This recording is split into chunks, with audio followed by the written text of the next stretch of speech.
अगर आपको हमारी वीडियो अच्छी लगे, मैं चैनल को सब्सक्राइब करें और घंटी बजाना ना भूलें, जिससे हमारी अगली वीडियो आपके पास जल्द ही पहुंचे। तो कहानी शुरू करते हैं। रात गहरी थी। आकाश में केवल एक तारा चमक रहा था। वही तारा जैसे किसी को पुकार रहा था। उठो। गांव के किनारे एक युवा बैठा था। नाम था आरव। उसके मन में प्रश्नों का तूफान था। क्या भगवान सच में है? अगर है तो मैं क्यों इतना बेचैन हूं? उसके चारों ओर सन्नाटा था, लेकिन भीतर शोर था। उसने धीरे से कहा, हे प्रभु, मुझे रास्ता दिखाओ। तभी मंदिर की घंटी दूर कहीं बजी। टन टन। जैसे किसी ने कहा, तू बुला, मैं सुन रहा हूं। आरव ने सिर उठाया और वहीं से उसकी भक्ति की यात्रा शुरू हुई। अगली सुबह आरव मंदिर पहुंचा। वहां एक वृद्ध संत बैठे थे, शांत, स्थिर और तेजस्वी। आरव ने प्रणाम किया। गुरुदेव, मैं शांति चाहता हूं। संत मुस्कुराए।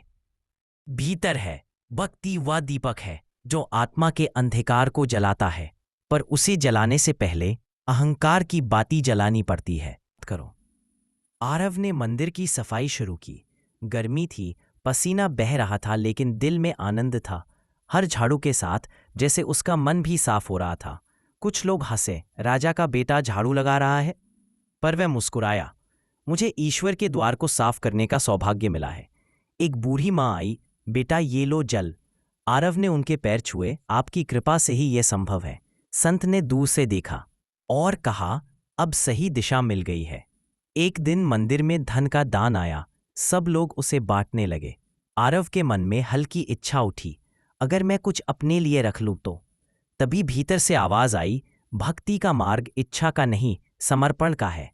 उसने धन वहीं रख दिया और प्रणाम किया। संत ने कहा, आज तुमने परीक्षा पास की है। भक्ति का पहला चरण, लालच से मुक्ति, पूरा हुआ। रात को आरव मंदिर के आंगन में बैठा था। चांदनी फैली थी, हवा में शांति थी। वह बोला, हे प्रभु, अब मैं आपको महसूस करता हूं। आप मेरे बाहर नहीं, मेरे भीतर है। आंसू बह निकले, पर वह मुस्कुरा रहा था। संत पास आए। यही है भक्ति का पहला बीज, अनुभव। अब यह बीज धीरे धीरे वृक्ष बनेगा, और जब यह पल देगा, तब तुम केवल भक्त नहीं रहोगे, स्वयं भक्ति बन जाओगे। सुबह आरव गांव वालों की सेवा करने लगा। वह बच्चों को शिक्षा देता, वृद्धों को भोजन कराता। लोग पूछते, पारव, अब तुम क्या बनना चाहते हो? वह हंसता, मैं कुछ बनना नहीं चाहता, बस प्रेम रहना चाहता हूं। उसकी आंखों में भक्ति की चमक थी। वह हर पल में भगवान को देखने लगा था। संत बोले, अब तेरी यात्रा शुरू हुई है, अभी मंजिल दूर है। सूरज की किरणें फिर से मंदिर की घंटियों को छू रही थीं। आरव अब हर सुबह मंदिर पहुंचता, दीप जलाता और सफाई करता। उसका चेहरा बदल चुका था, अब उसमें शांति थी। संत ने पूछा, बेटा, सेवा का अर्थ समझ आया? आरव बोला, सेवा वह नहीं जो दिखे, सेवा वह है जो भीतर से की जाए। संत मुस्कुराए, सही कहा, पर अभी बहुत कुछ सीखना बाकी है। क्योंकि जब सेवा में मैं बचा रहता है तो अहंकार जन्म लेता है, और जब मैं मिट जाता है तो केवल प्रभु ही रह जाते हैं। आरव ने सिर झुका लिया। गुरुदेव, मुझे सिखाइए। संत बोले, चलो आज तुम्हें गांव के बाहर वाले आश्रम में भेजते हैं। आरव आश्रम पहुंचा। वहां बीमार, गरीब और असहाय लोग थे। उसे देखकर एक बूढ़े बाबा बोले, बेटा, हमें रोटी चाहिए। आरव ने बिना सोचे अपने हिस्से का भोजन उन्हें दे दिया। अगले दिन उसके पास खुद खाने को कुछ नहीं था। भूख लगी, पर भीतर शांति थी। उसने कहा, हे प्रभु, आज मुझे पता चला, सेवा भूख मिटाने की नहीं, अहंकार मिटाने की साधना है। उसी समय संत वहां पहुंचे। बोले, आरव, आज तुमने सेवा की असली परीक्षा पास कर ली। सेवा तब सच्ची होती है जब हम अपने सुख दुख को भूलकर दूसरों का दुख मिटाते हैं। यही है भक्ति का दूसरा चरण, करुणा। रात को आरव आश्रम के पीछे बैठा था। चांद की रोशनी उसके चेहरे पर पड़ रही थी। उसके भीतर फिर से विचार उठे, क्या मैं अच्छा कर रहा हूं? क्या लोग मुझे सम्मान देंगे? तभी अंदर से आवाज आई, सम्मान की इच्छा भी अहंकार है। जो भक्ति सम्मान के लिए करे वह सौदा कर रहा है, जो प्रेम के लिए करे वही भक्त है। आरव की आंखें भर आईं।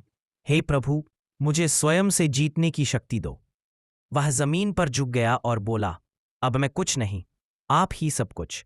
हवा चली, दीपक की लो डोल उठी, जैसे प्रभु ने कहा, अब तुम आगे बढ़ सकते हो। कुछ दिन बाद गांव में महामारी फैल गई। लोग बीमार पड़ने लगे। मंदिर सूना हो गया। आरव ने बिना सोचे मंदिर को अस्पताल बना दिया। दिन रात वह लोगों की सेवा करता रहा। किसी को जल पिलाता, किसी को दवा देता। खुद को नींद नहीं, भोजन नहीं, बस सेवा। एक दिन संत आए। बेटा, शरीर भी प्रभु का मंदिर है, उसका भी ध्यान रखो।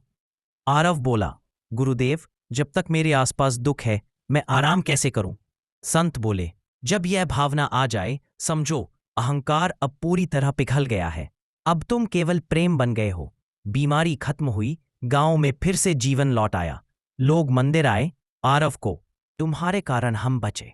आरव ने हाथ जोड़ दिए। नहीं, मैं नहीं, भगवान ने किया, मैं तो बस माध्यम था।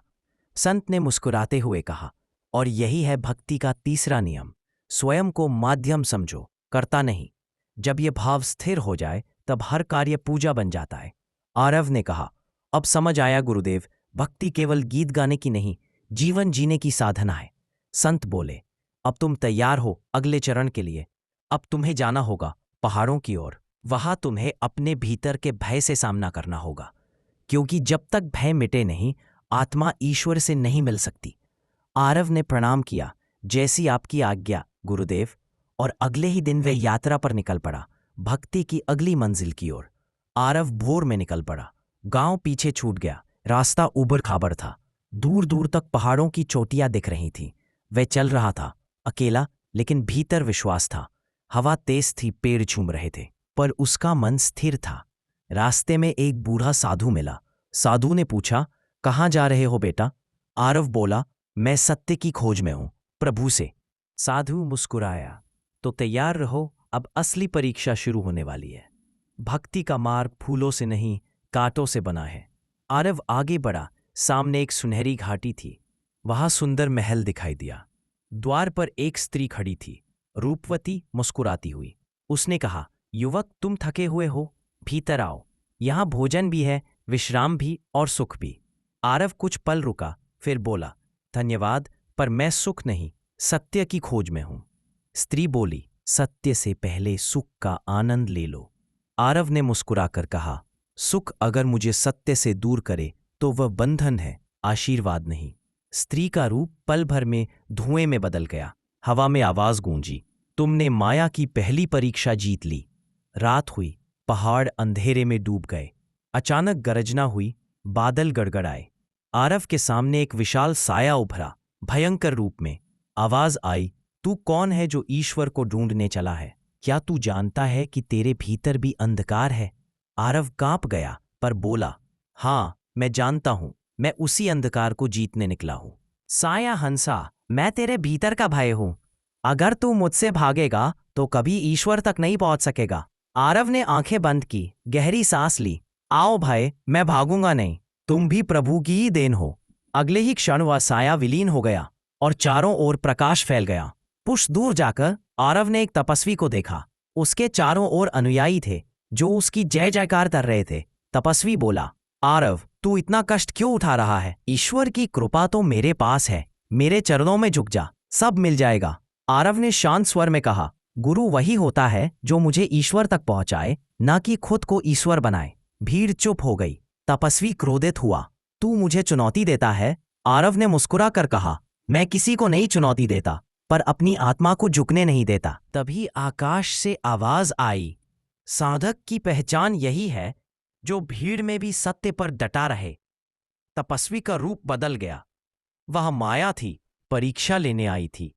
अब आरव अकेला था, पर भीतर से आवाज आ रही थी, आरव, अब तू अपने भीतर उतर। उसने आंखें बंद कीं, ध्यान में बैठ गया। उसने देखा, उसके भीतर सैकड़ों भाव है, लालच, भय, मोह। वह बोला, तुम सब मेरे ही हिस्से हो, मैं तुमसे लड़ने नहीं, तुम्हें प्रेम से बदलने आया हूं। एक एक करके सब भाव शांत हो गए। भीतर गहरी शांति छा गई, जैसे कोई संगीत बज रहा हो। ओम। आरव मुस्कुराया, गुरुदेव, अब मैं समझ गया, भक्ति का मार्ग भीतर से गुजरता है। दूर कहीं पहाड़ों पर सूर्य उदय हुआ और उसकी किरणें आरव के माथे पर पड़ी। अगर आपको यह कहानी अच्छी लगी हो तो चैनल को सब्सक्राइब करें और इस कहानी का पार्ट 2 जल्द ही आएगा। धन्यवाद।